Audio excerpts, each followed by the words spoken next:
Katekismus Heidelberg dipersembahkan oleh Sinode Gereja Kristus Tuhan. Pertanyaan ke-65, Anda mengaku bahwa hanya dengan iman saja Anda mengambil bagian dalam Kristus dan semua berkat-berkatnya. Lalu dari manakah iman itu datang? Iman sejati datangnya dari Roh Kudus yang menumbuhkan iman itu di dalam hati kita. Bandingkan Yohanes 3 ayat 5, 1 Korintus 2 ayat 10-14, dan Efesus 2 ayat 8. Hari ke-163. Saudara, karya Roh Kudus dalam hidup orang percaya menjadi salah satu ajaran yang banyak disalah mengerti. Saat ini ada kecenderungan memahami karya Roh Kudus hanya berkaitan dengan hal-hal yang bersifat spektakuler atau ajaib secara kasat mata. Seperti ada orang yang sakit disembuhkan, yang miskin menjadi kaya, dan lain-lain. Akibatnya salah satu karya Roh Kudus yang sangat penting, yakni ketika ia memberikan kepada kita iman yang sejati, seringkali kurang ditekankan. Saudara, firman Tuhan menyatakan bahwa manusia berdosa dapat diselamatkan dan dibenarkan di hadapan Allah yang benar hanya dengan iman kepada Kristus. Bandingkan Roma 5 ayat 1. Itu bukan karena kebaikan dan perbuatan manusia, tetapi semata-mata adalah anugerah Allah. Persoalannya adalah bagaimana seseorang dapat percaya dan beriman kepada Kristus. Saudara, itu semua adalah karena Roh Kudus. Roh Kudus melahirbarukan manusia berdosa secara rohani dan menghasilkan iman yang sejati kepada Kristus. Bandingkan Yohanes 3 ayat 5. Saudara, manusia yang pada dasarnya adalah berdosa tidak mungkin bisa meresponi Injil Kristus dengan benar. Sebagai orang berdosa, manusia telah mati secara rohani. Bandingkan Efesus 2 ayat 1. Oleh sebab itu, agar manusia dapat merespon dan beriman kepada Kristus, maka diperlukan karya Roh Kudus.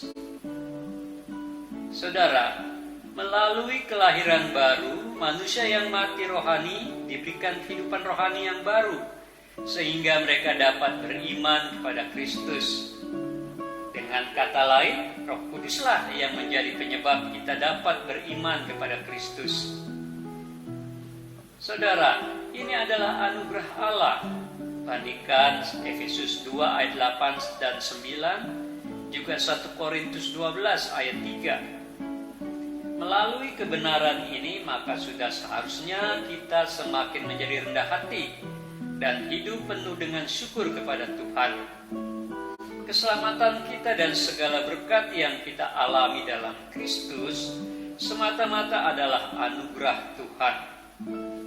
Oleh karena itu, marilah kita menghargai hidup kita dan mengisinya dengan memberikan yang terbaik bagi Tuhan sebagai wujud cinta kasih dan rasa syukur kita kepadanya.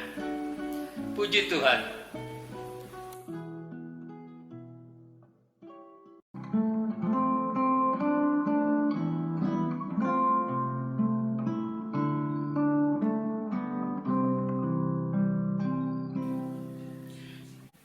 Serahkan diri hidup bagi Dia, segenap hidupku muliakan Tuhan. Dengan setia turut perintahnya, tanggung salibku ikut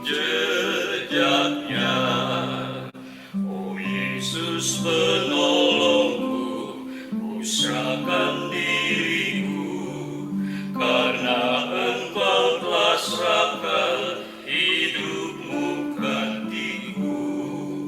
Hanya Engkau Tuhanku, hatiku tatamu, sepanjang umur hidupku, Tuhanku milikmu.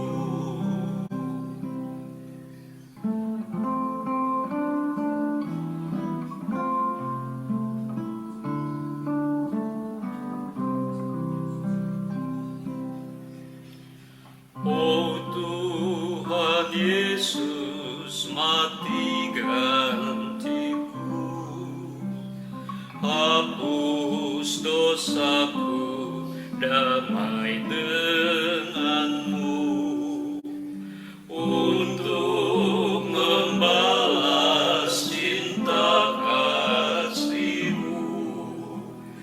Ku serahkan diri, taat perintahnya. Oh Yesus penolongku, ku serahkan diriku, karena Engkau telah serahkan hidupmu gantiku. Hanya Engkau Tuhanku, hatiku tatamu, sepanjang umur hidupku, Tuhanku milikmu. Setiap waktu kerja bagi Dia, segenap tenagaku hanya baginya. Meski ku susah, ku rela tahan, tetap setia kepada Tuhan. Oh Yesus penolongku, ku serahkan diriku, karena Engkau telah serahkan hidupmu gantiku. Hanya Engkau Tuhanku, hatiku tatamu, sepanjang